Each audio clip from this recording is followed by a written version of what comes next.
Herkese merhabalar. Tek Patik Bebek Örgü kanalıma hoş geldiniz. Ben Nurhan. Bundan önceki videoda bir kahve çekirdeğin modelini kullanarak tasarladığım bir tulumu anlatmıştım. Hem kız hem erkek bebeklere uygun bir tulumdu. Ona takım olarak böyle bir lora şapka yaptım. Buradan tepeden başlanıyor. Ama misinalı şişle örmek gerekmiyor bunu. Burada bir dikişimiz var. Bir de bu kısımda dikişimiz var. Bu bağcığı geçirmek için bu kısmı yaptım. Haroşa örgü, ajur şeklinde artışlarımız ve kahve çekirdeği modeli uygulayarak ördüm. Dediğim gibi normal 2 şişle örebilirsiniz. İsterseniz de misinalı şişle örebilirsiniz. Hangi şişe alışkınsanız onunla örebilirsiniz. Bundan önceki tulumu anlatırken zaten kullandığım ipleri ve ikisinin farkını anlatmıştım. Bunu Nako hoş geldin soft ile ördüm ve 3,5 numara şişle ördüm. 0,6 ay ölçüsünde oldu. Şimdiki öreceğimi de Himalaya Everyday Bebe Luxe'de öreceğim. Bundan önceki videoda sanırım renk numaralarını vermemiştim. Onları da vereyim. Renk numarası bu pembenin 70.424. Mavinin de aynı renk örmek isterseniz renk numarası 85. Şimdi ben bunun pembesini öreceğim. Ve o 1 yaşa kadar uygun büyüklükte olacak. Başlamadan önce kanalıma abone olursanız çok sevinirim. Beğeni ve yorumlarınızla da destek olabilirsiniz. Ben bunları her ikisinde bu maviyi de aynı şekilde ördüm. Pembeyi de bir önceki tulumdan artan ipimle örüyorum. Yani yaklaşık yarım yumak bile ip gitmeyecek şimdi bu şapkalara. Evet, pembe olanı örüyorum. Dediğim gibi bu 1 yaş ölçüsünde olacak. Buradan tepeden başlayacağım. Şu kısmı dikmek için başlangıçta biraz ip bırakacağım. Ve şişime 9 ilmek atarak başlıyorum. 2 3 4 5 6 7 8 9. Bununla da gösterdiğim kısmı dikeceğim. Şimdi bir sıra düz örüyorum. İlk sıra olduğu için ilk ilmeğimi de ördüm.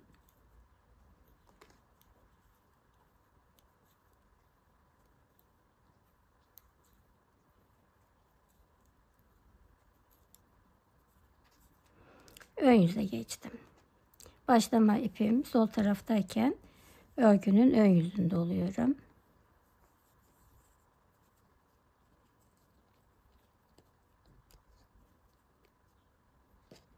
Ve artışlarımı hep ön yüzden yapacağım. Şöyle biraz yakınlaştıralım.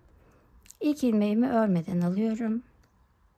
Ve dolayarak bir tane artış yaptım. Artışlarımı böyle dolayarak yapacağım. Ajur şeklinde olacak. Bazen bilmeyenler oluyor ajur ne demek diye. Böyle dolayarak yapıldığında delikli bir artış olduğunda buna ajur deniyor. Bir ördüm, bir doladım.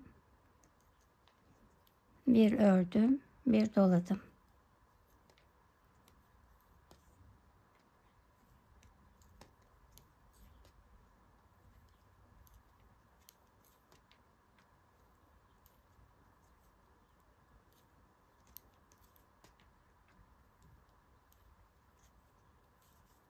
Bir doladım ve sıra sonunda 2 ilmek var.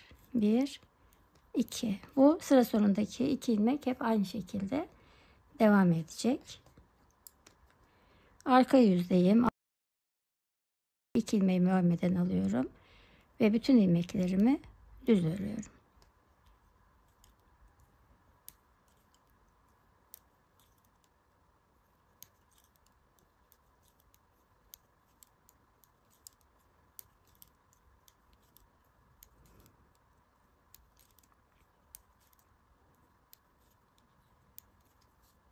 Ön yüze geçtim.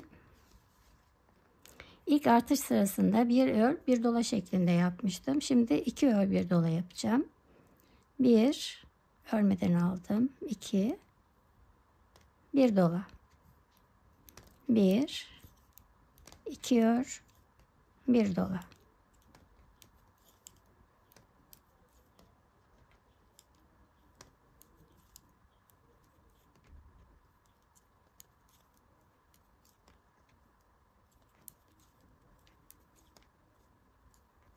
Bir, iki ör, bir dola ve sonda 2 ilmek. 1, 2. Arka yüze geçtim. Arka yüzde bütün ilmeklerimi düz örüyorum.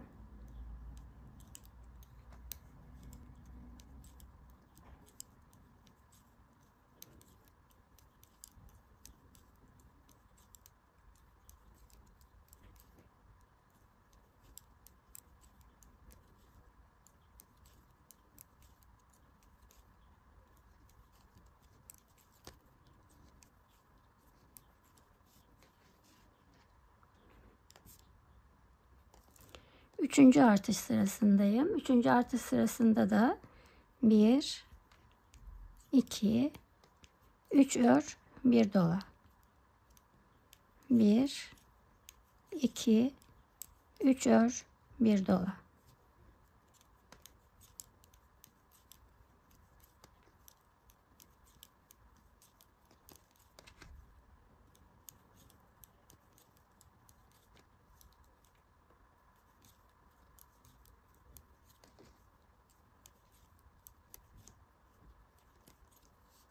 Doluyorum ve son 2 ilmeğim de düz.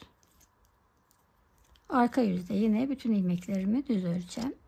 Şimdi nasıl başladık? Bir ör, bir dola, bir ör, bir dola. Sonra 2 ör, bir dola.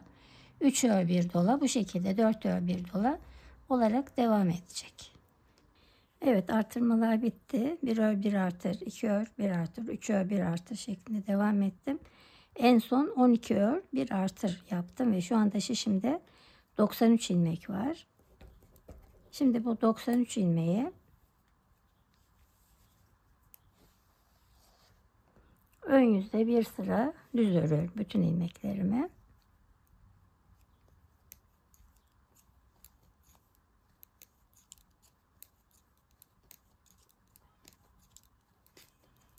Ön yüzde bir sıra düz ördüm. Arka yüze geçiyorum. Arka yüzde de yine bir sıra düz örüyorum.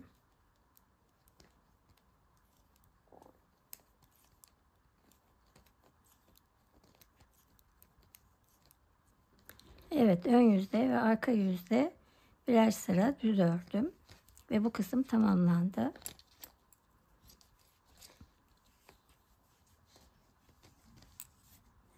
Buradan dikeceğiz. Tepesi birleşecek. Şimdi burada santim olarak bir ölçü vermek istiyorum.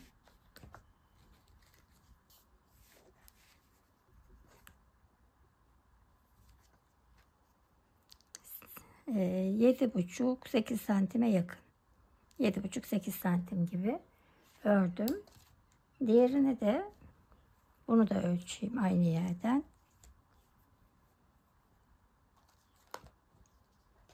Tepe 6,5 santim. Evet. Bu 6,5 santim. Bu 8 santim oldu. Bunu çünkü 3,5 numarayla ördüm ve daha ince yapılı bir ipti. Bunu da 4 numarayla örüyorum. Şimdi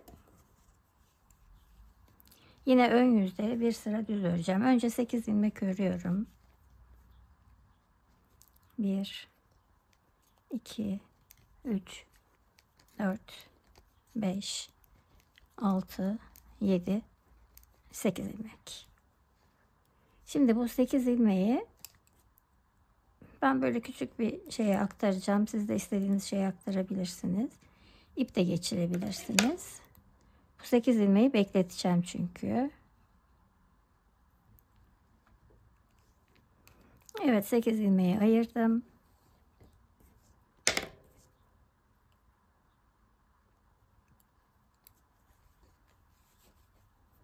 Şimdi diğer ilmeklerimi yine düz örerek devam ediyorum. Sıra sonunda 8 ilmek kalıncaya kadar bütün ilmeklerimi düz örüyorum. Evet, ön yüzde örerek sıra sonunda 2, 4, 6, 8 ilmek kaldı. Şimdi bu 8 ilmeği de yine ilmek belirleyiciye aktarıyorum.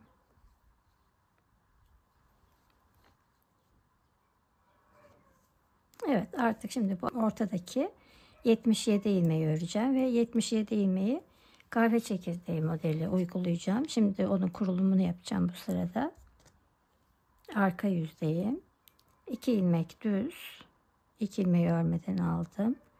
2, 3 ilmek ters. 1, 2, 3. 2 ilmek düz, 3 ilmek ters.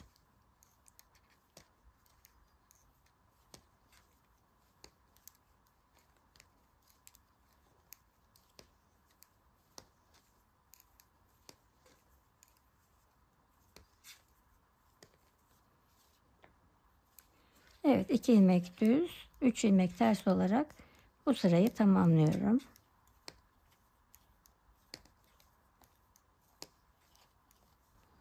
Evet, burada kahve çekirdeği modelini uyguladığım için şimdi 2 düz,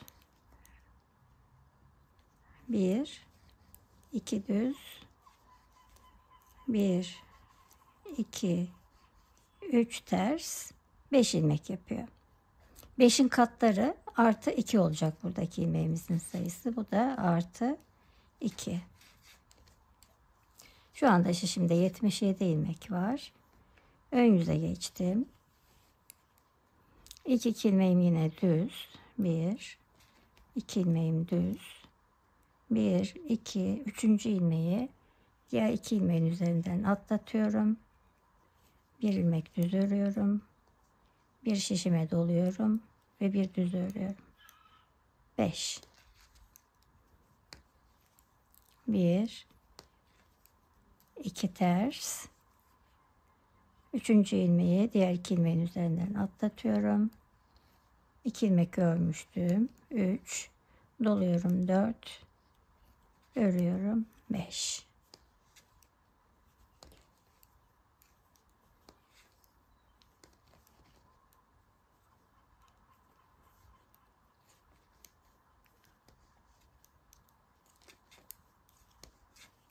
Evet, bu sırayı bu şekilde tamamlıyorum. Şu anda ön yüzdeyim. Arka yüze geçtim. 1, 2 düz, 3 ilmek ters. 2 ilmek düz, 3 ilmek ters.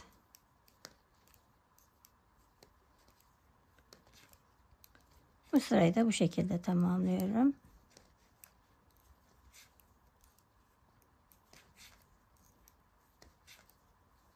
Tekrar ön yüzdeyim. Başta 2 ilmek ve sondaki 2 ilmek ön yüzde de arka yüzde de hep düz olacak. Şimdi ön yüzde 3 düz 2 ters, 3 düz 2 ters olarak bu sırayı tamamlayacağım. Arka yüzde de 2 düz 3 ters, 2 düz 3 ters olarak tamamlayacağım. Ve ön yüze tekrar geçtiğimde şu birinci sıradan itibaren tekrar göstereceğim. Evet, bir sıra ön yüzde, bir sıra da arka yüzde ördüm. Şimdi eğer bundan önceki tulumu ördüyseniz bu kahve çekirdeği modelini zaten biliyorsunuz. Ama eğer ilk defa bu videoda karşılaştıysanız kahve çekirdeği modeline ve anlamakta zorlanırsanız kahve çekirdeği modelinin ayrıca bir anlatım videosu var kanalımda. Hem açıklama kısmına hem de yorumlara linkini ekleyeceğim. Oradan da izleyebilirsiniz. Şimdi şöyle şuradan tersleri sayalım. Arka yüzde kurulum yapmıştım. Onu saymıyorum bir sıra. 1, 2, 3, 4 sırada kahve çekirdeği modeli tamamlanıyor. Şimdi ilk 2 ilmeğim yine düz. 3. ilmeği ilk ilmeğin üzerinden atlatıyorum. Bir düz örüyorum, bir doluyorum, bir düz örüyorum ve kahve çekirdeği modeli oluştu. 1, 2 ters. Yani ilk sıradan başlıyorum tekrar.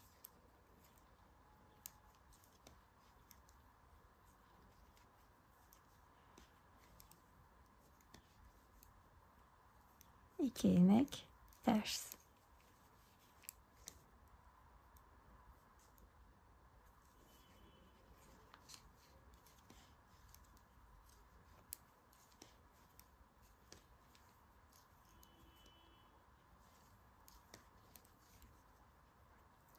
Evet, şu anda bir tane kahve çekirdeği modeli oldu. Şuradan diğerinden sayıyorum. 1, 2, 3, 4, 5, 6, 7 tane kahve çekirdeği modeli yapacağım. 1, 2, 3, 4, 5, 6, 7 kahve çekirdeği yapacağım demiştim. Şimdi 1, 2, 3, 4, 5, 6, 7.'yi yapıyorum.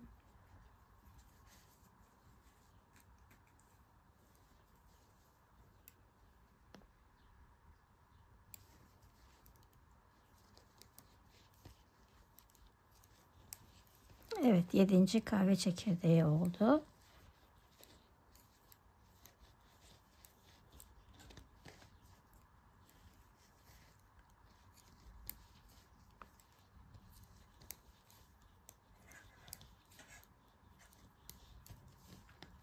Arka yüze geçtim. Arka yüzde de bütün sırayı 2 düz 3 ters olarak örüyorum. 2 düz 3 ilmek ters.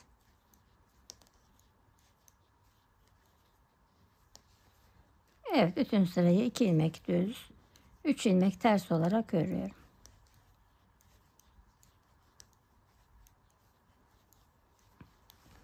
Evet, ön yüze geçtim. Artık şapkanın bu kısmını da bitiriyorum. Örerek kesme tekniğiyle keseceğim. Yani tersleri ters, düzleri düz öreceğim. Şimdi bu 2 ilmeğim düzdü. 2 ilmeğimi de örüyorum. 1 2 ilmek ördüm. Önceki ilmeği üzerinden atlatıyorum. Sırada 3 tane düz ilmek var. Bunları düz öreceğim. Örüyorum. Önceki ilmeği üzerinden atlatıyorum.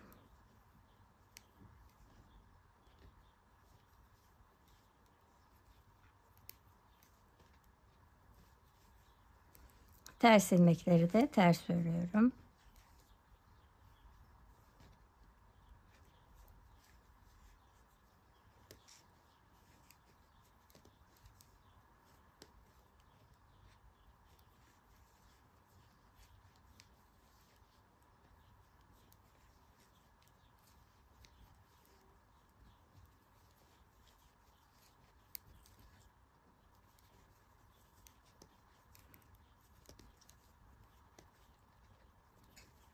Evet, bu şekilde bütün ilmeklerimi kesiyorum. Evet, son ilmekleri kesiyorum.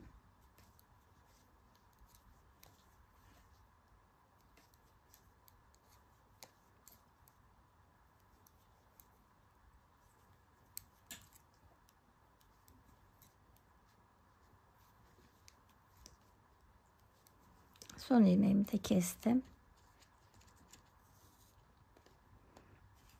Şimdi evet, burasını kestim, kapattım. Şimdi bu kısmı öreceğiz. Burayı.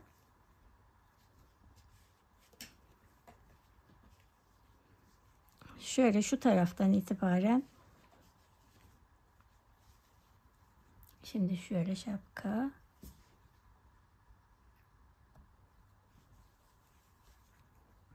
Buradan önce ben şişimi takacağım daha kolay olsun diye. Bütün haroşa dişlerin içinden sırayla böyle girerek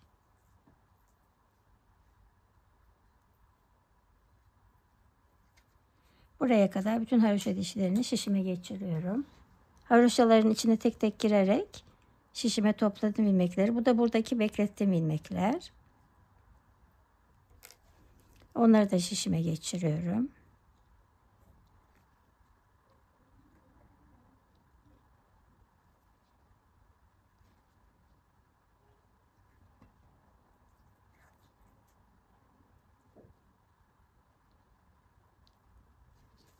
Evet, 8 ilmek vardı. Geçirdim şişime.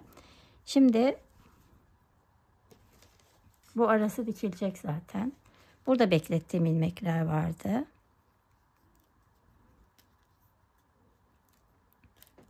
Onları da şişime aktarıyorum.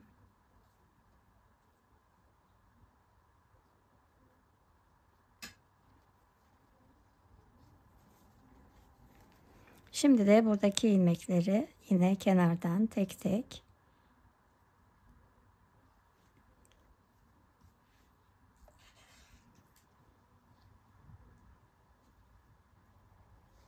burada tırtıklı haroşalar var. Onları tek tek alıyorum şişime.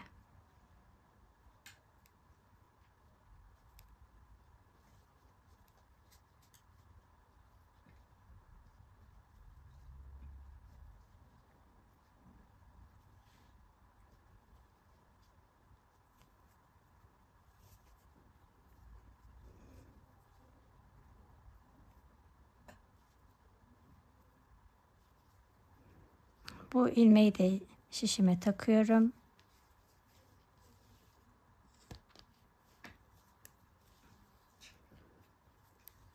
Burası şapkanın ön yüzü ve burada bütün ilmeklerimi düz örüyorum.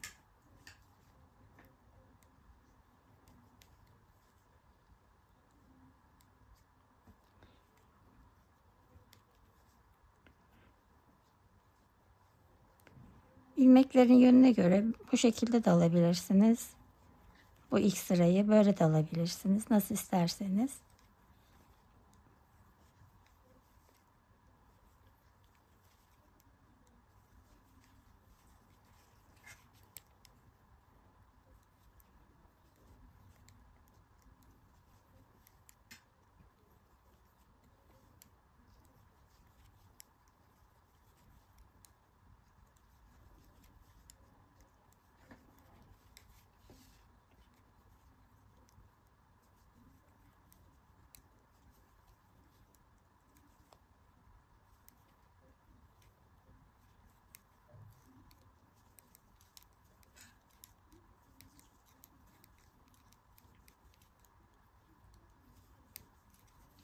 Evet, buradan tekrar örmeye devam ediyorum.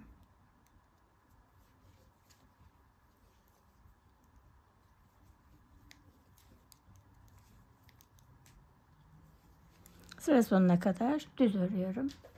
Evet, ön yüzde bir sıra düz ördüm. Şimdi arka yüze geçtim. Arka yüzde de bir sıra düz örüyorum.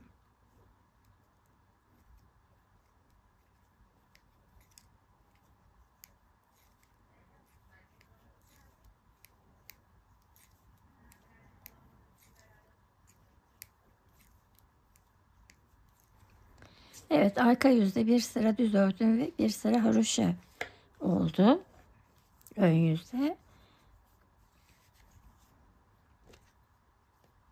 Şimdi tekrar ön yüzde düz örüyorum.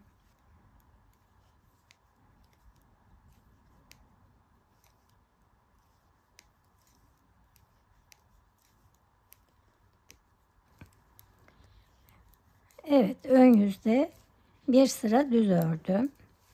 Şimdi arka yüze geçtim. Arka yüzde de bütün ilmeklerimi ilk ilmeğimi örmeden aldım. Ters örüyorum.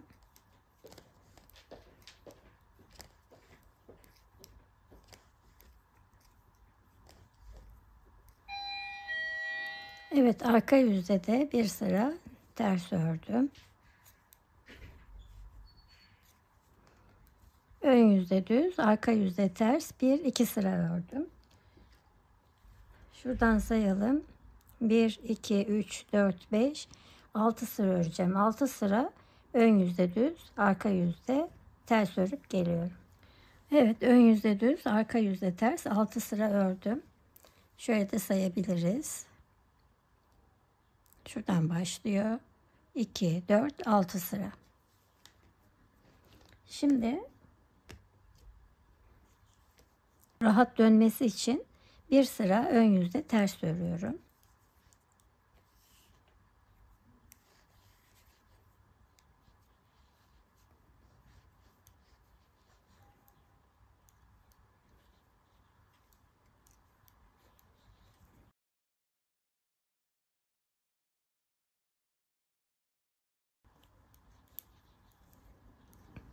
Evet, ön yüzde bir sıra ters ördüm. Şimdi artık bu kısmı ördük, tersi ördük. Devam ediyoruz. Yine ön yüzde düz, arka yüzde ters olarak 1, 2, 3, 4, 5 sıra öreceğim. 6. sırada da örerek kesme tekniğiyle örerek keseceğim. Tıpkı buradaki gibi. Şimdi burada 6 sıra örmüştüm. 5 sıra ön yüzde düz, arka yüzde ters öreceğim. Şimdi arka yüzdeyim. Tersle başlıyorum.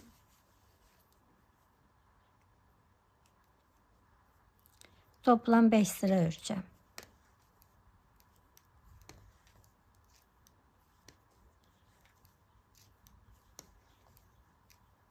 Ve bu şekilde katlanacak burası.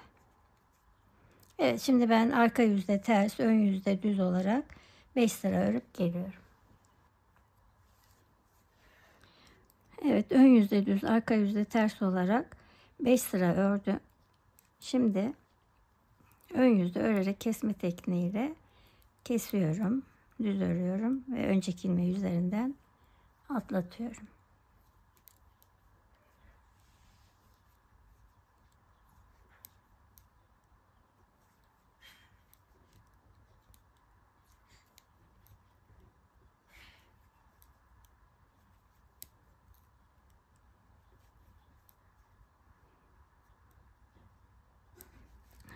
Şimdi bu ilmeği bir kez daha öreceğim.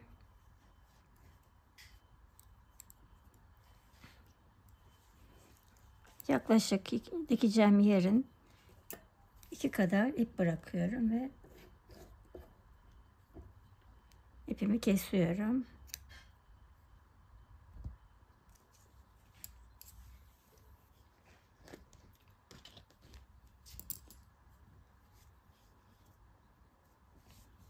Evet, şimdi bunu katlayıp iç tarafından dikeceğim ama önce şu kısmı dikmek istiyorum.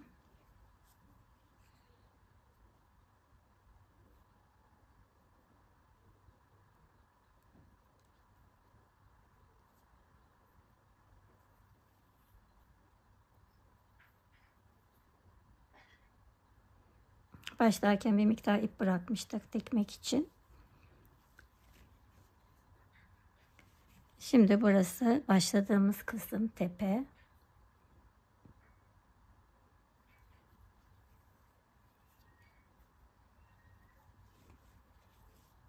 Burada şöyle ilmeklerin içinden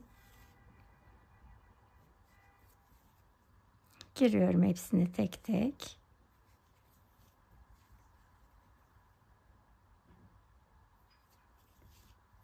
Evet, burası tepe noktası.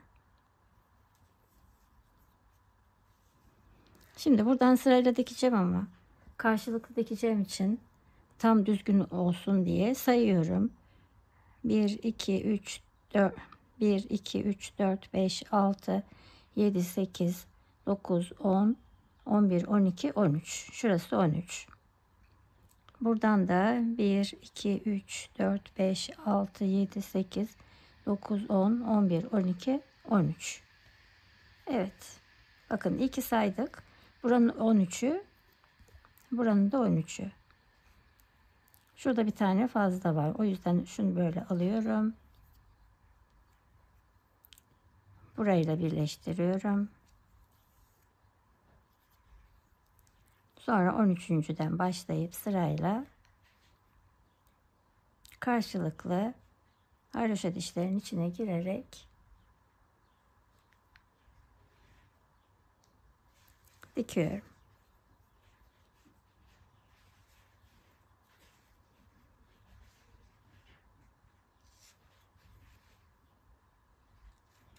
Evet, bir üstten, bir alttan.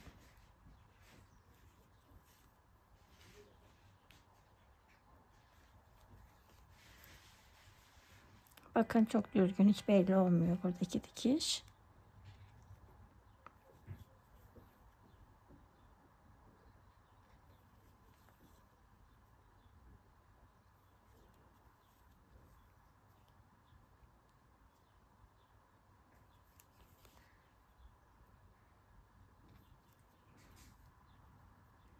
Bu haroşa dikişi hem çok kolay oluyor hem de çok düzgün oluyor. O yüzden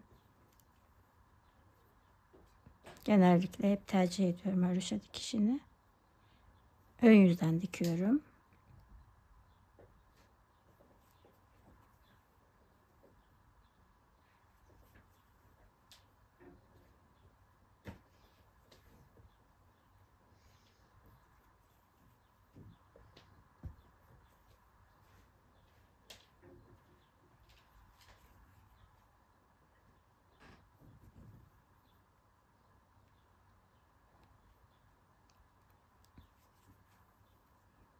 Evet, son ilmeklerin içine giriyorum.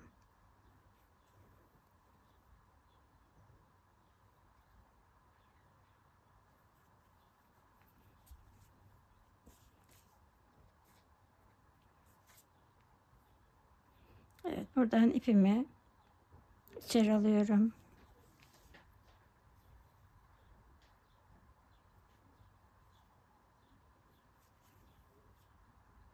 Burada önce bir kere sıkılıyorum.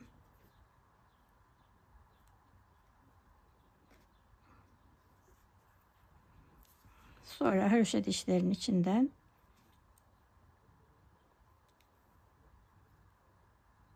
yürüterek ipimi biraz gizliyorum.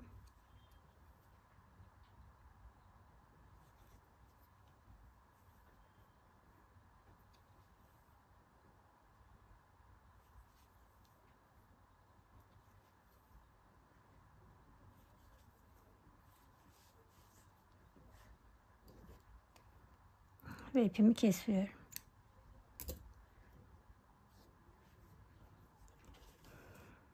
Şimdi bu kısmı dikeceğim. Burası ikiye katlıyorum. Bunun arasından da bağcık geçecek.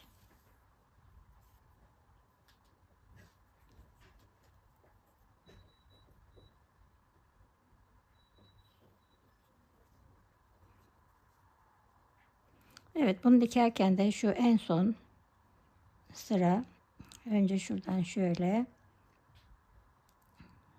iki ilmeğimi birleştiriyorum.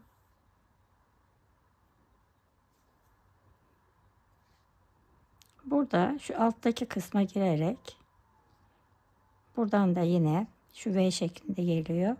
Alttaki kısma girerek dikiyorum. Evet, sırayla buradaki alttaki ve buradaki alttaki. Biraz daha yakınlaştıralım. Evet. Bir üstte var şöyle, bir de altta var. Alttakine geliyorum. Şu V şeklindeki şeyinde alttakine geliyorum. Yine kaydırmadan böyle karşılıklı olarak dikiyorum.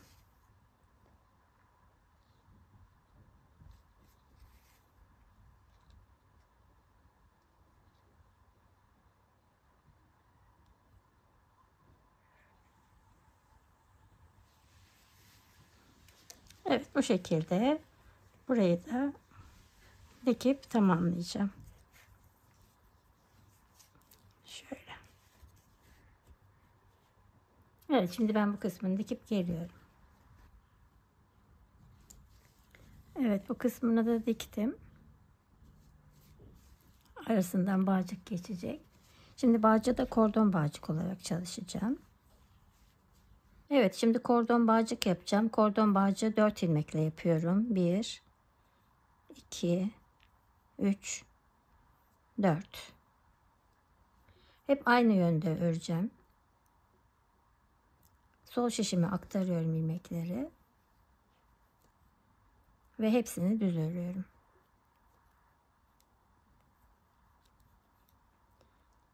Hep aynı yönde ve hep düz örerek ilerleyecek. Onun için sol şişime aktarıyorum. Örgüyü çevirmeden devam ediyorum. Ve yine düz örüyorum ilmeklerimi.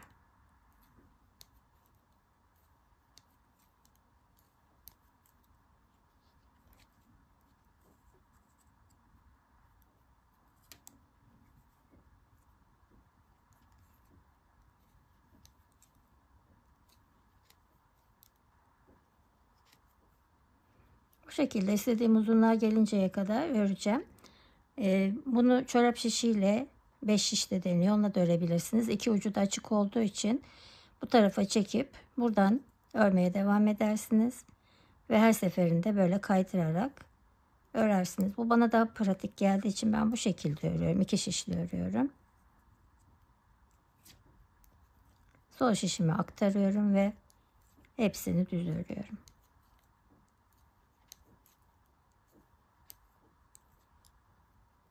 İstediğim uzunluğa kadar örüp geliyorum.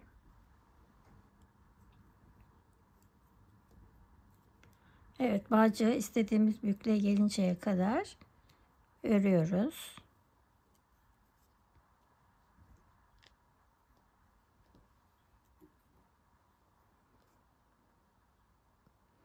İlmekleri şişimden çıkardım ve tığa geçiriyorum.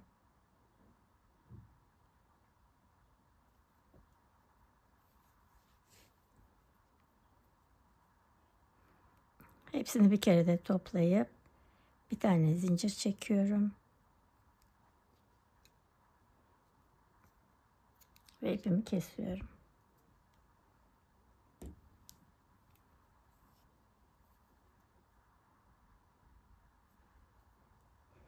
Şuradaki boşluğun kapanması için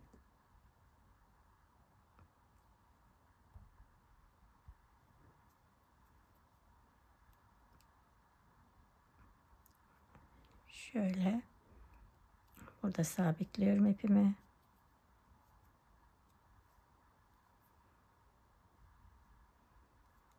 Ve ipimi içeri alıyorum, gizliyorum içeride.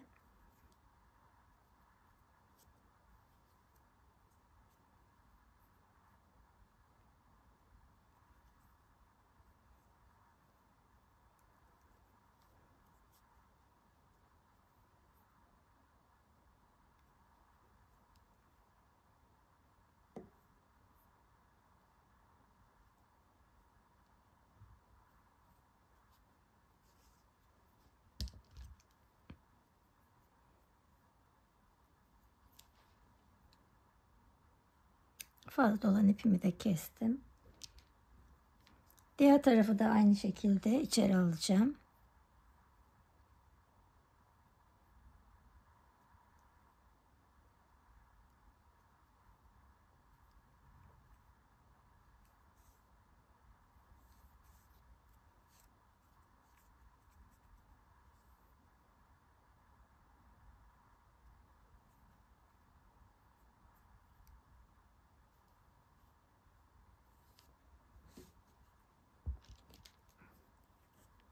Buradaki fazlalığı da kesiyorum. Evet, kordon bağcığımız hazır.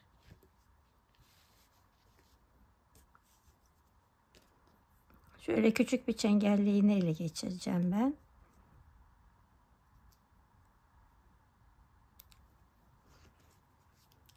Bununla da geçirebilirsiniz eğer küçük çengelli iğneniz yoksa.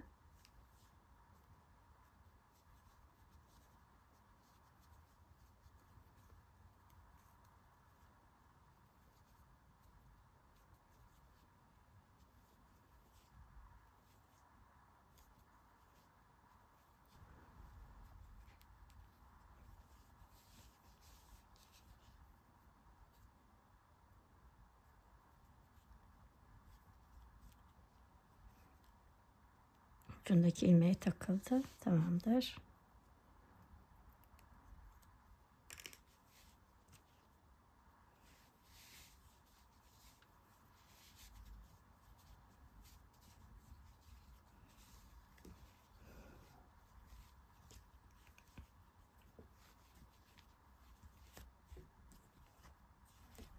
Evet, şapkamız tamamlandı.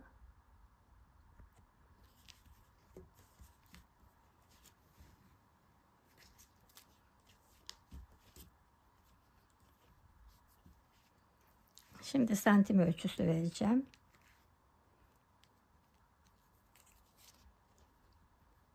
Tepeden alın kısmına kadar uzunluğu 17 santim. Şöyle tam tepeden alın kısmı. Burası da 16 santim. Şu bağcıkta da Şöyle iki tarafı eşitliyorum. Geçirdikten sonra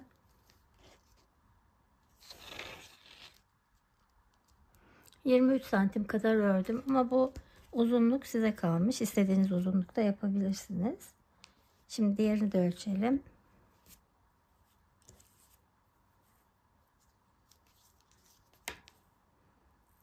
Bu da tepeden 15 santim.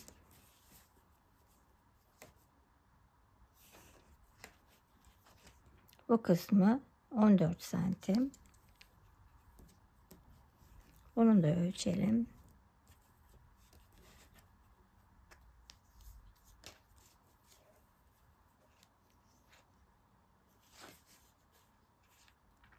Bu da ikisini eşitlediğimizde 22 santim kadar da bunu örmüşüm. Dediğim gibi bunu istediğiniz uzunlukta yapabilirsiniz. Daha kısa da yapabilirsiniz. Daha uzun da yapabilirsiniz. Evet, aynı sayılarla ördüm. Bunu 4 numaralı şiş ve 4 numaralı şişe uygun iple. Bunu da 3,5 numaralı şiş ve 3,5 numaralı şişe uygun iple ördüm. Bu 0-6 ay ölçüsünde. Bu da 6-12 ay ölçüsünde. Hatta 1 yaşın üstünde de kullanılabilir bu. Evet, bugünkü videonun da sonuna geldik. İzlediğiniz için çok teşekkür ediyorum. Başka videolarda görüşmek üzere. Kendinize iyi bakın. Hoşça kalın.